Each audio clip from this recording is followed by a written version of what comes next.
wabarakatuh. Selamat berjumpa lagi dengan Bu Yanti dari TK Islam Nurul Amal. Pada hari ini Bu Yanti akan menceritakan sebuah kisah Nabi Isa alaihissalam. Nabi Isa alaihissalam adalah seorang teladan, banyak mengalami tantangan, ujian, tetapi tidak sedikit pun menggoyahkan keimanannya. Nah, anak-anakku sayang, mari kita teladani kisah Nabi Isa alaihissalam yang akan Bu Yanti ceritakan kali ini. Maryam terkenal dengan ketaatan dan menjaga kehormatannya. Maryam sangat taat beribadah kepada Allah dan menjaga kesucian dirinya di mihrab. Mihrab adalah suatu tempat tertutup. Di sanalah Maryam fokus beribadah kepada Allah. Tiba-tiba suatu hari ia dikunjungi malaikat Jibril. Malaikat Jibril datang untuk memberitahu bahwa Allah akan memberi Maryam seorang anak laki-laki.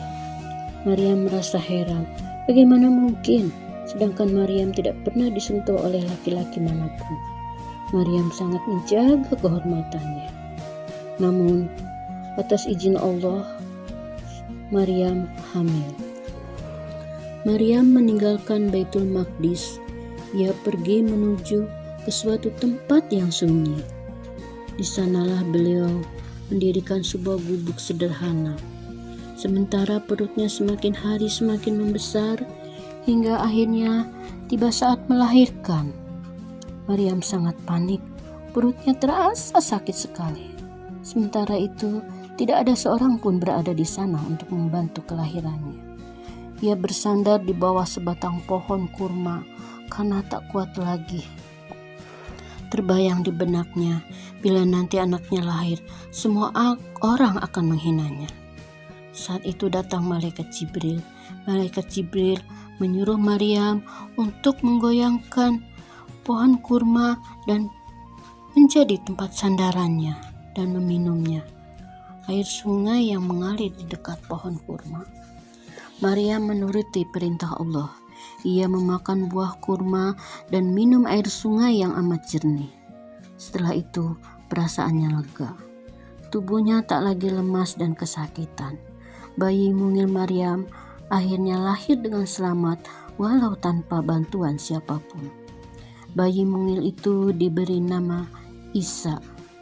Beberapa hari kemudian, setelah Maryam sehat, ia membawa bayinya pulang. Dengan tenang Maryam memasuki kampung halamannya. Melihat Maryam membawa bayi, orang-orang ternganga melihat satu persatu mereka berkumpul mengelilingi Maryam. "Ini anakmu Maryam?" tanpa seorang dari mereka. "Bagaimana kamu bisa punya anak?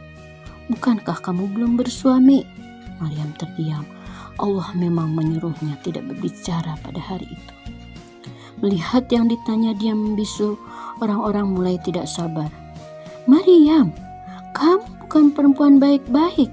Kamu hamil sebelum menikah. Maryam beritahu kami, ini bayi siapa? Kalau bayi kamu, siapa ayahnya? Tolong jawab Maryam." Maryam masih diam. Dengan tenang ia menunjukkan bayinya. "Bagaimana mungkin kami bicara dengan seorang bayi?" Berapa saat kemudian, atas izin Allah, bayi mungil itu dalam buayan Maryam melihat orang-orang yang mengelilinginya. "Aku ini hamba Allah. Dia memberiku kitab dan kelak akan menjadikan aku seorang nabi. Dia memerintahkan aku sholat, zakat, dan berbakti pada ibuku." Sungguh, semua orang terperangah takjub menyaksikan kemukjizatan dari Allah. Hari Nabi Isa berusia 30 tahun, sebuah cahaya lembut yang terang menerpa bukit Zaitun tempat ia berada. Lalu tampaklah malaikat Jibril membawa wahyu Allah. Saat itulah beliau diangkat menjadi seorang rasul. Allah mengaruniakan sebuah kitab suci yang menyempurnakan kitab suci Taurat dan Zabur. Nabi Isa ditugaskan berdakwah kepada Bani Israel. Pada saat itu, kaum Bani Israel memang sedang memerlukan seorang rasul. Mereka hidup tanpa arah dan tujuan. banyak kejahatan di sana-sini. Mereka sudah terlalu jauh meninggalkan Allah Subhanahu wa Ta'ala. Mereka sudah sesat. Pada saat itu pula kaum Bani Israel sedang memuja-muja ilmu tabib. Mereka sangat menghormati tabib. Betapa berat berdakwah kaum seperti itu. Tetapi Maryam menenangkan hati putranya. Maka dengan penuh tekad Isa mulai berdakwah.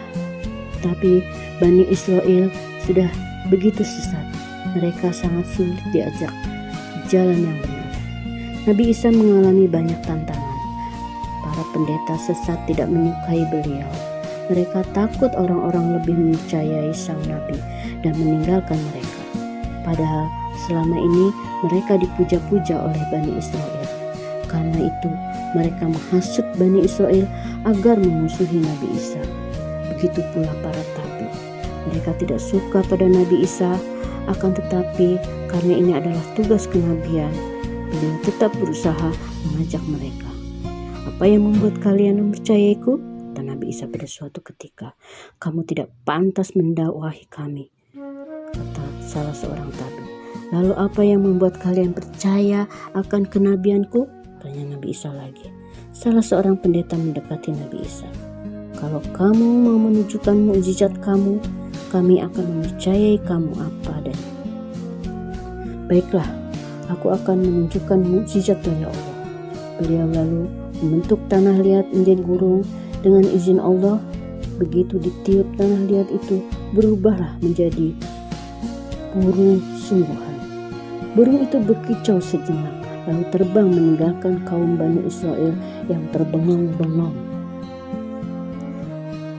Ada 12 pengikut Nabi Isa yang senantiasa setia mendampingi kemanapun Nabi Isa pergi. Mereka dengan gigih melindungi dan membela Nabi Isa. Di dalam Al-Quran disebut Al-Hawariyin. Pernah pada suatu ketika Nabi Isa dan ke-12 pengikutnya yang setia terdampar di suatu tempat yang gersang dan sepi. Bekal perjalanan mereka kini telah habis. Rasa lapar, rasa haus datang mendera mereka. Karena tidak tahan lagi, para pengikut Nabi Isa berkata, "Wahai Isra, putra Maryam, sanggupkah Tuhanmu menurunkan hidangan dari langit untuk kami?" Nabi Isa sedikit kaget atas pertanyaan para pengikutnya. "Mengapa kalian bertanya seperti itu? Apakah kalian tidak yakin akan kebesaran Allah?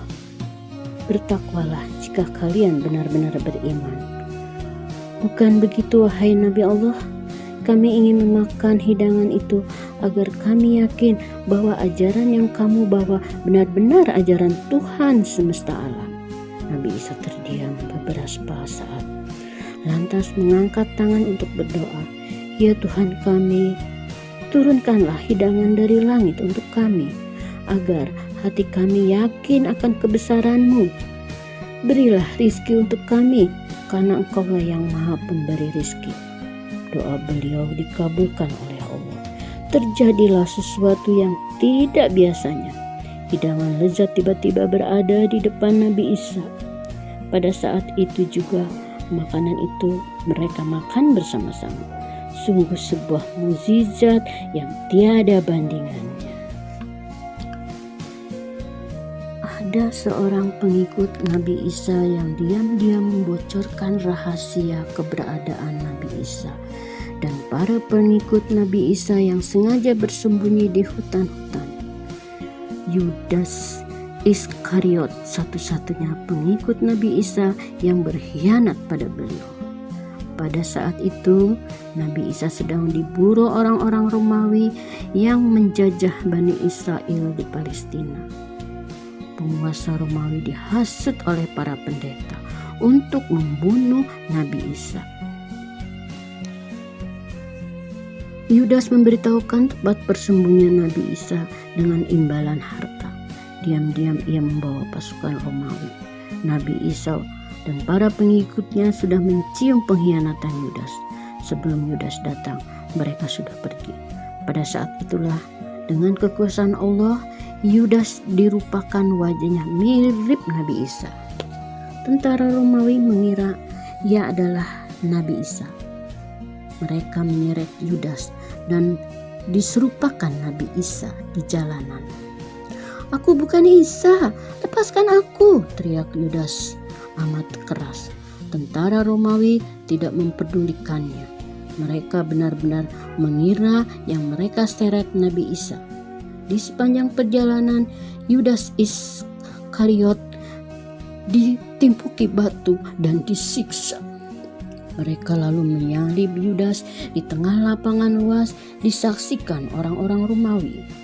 Yudas pun meninggalkan di kayu penyaliban. Kemudian, bagaimana nasib Nabi Isa sendiri? Allah Maha Adil, Maha tahu apa yang harus dilakukannya. Allah mengangkat Nabi Isa ke langit seperti yang disampaikan Allah dalam Al-Quran. Tetapi yang sebenarnya Allah telah mengangkat Isa kepadanya dan adalah Allah Maha Perkasa lagi Maha Bijaksana. Quran Surat An-Nisa ayat 4. Pada akhir zaman, Nabi Isa akan turun untuk membela umat Islam, membenarkan Al-Quran. Nabi Isa akan menegakkan ajaran Rasul kita tercinta Muhammad Sallallahu Alaihi Wasallam, sehingga bumi akan subur, kesejahteraan dan keadilan dirasakan oleh orang di mana-mana. Nah, anak-anakku sayang, demikianlah kisah Nabi Isa alaihissalam.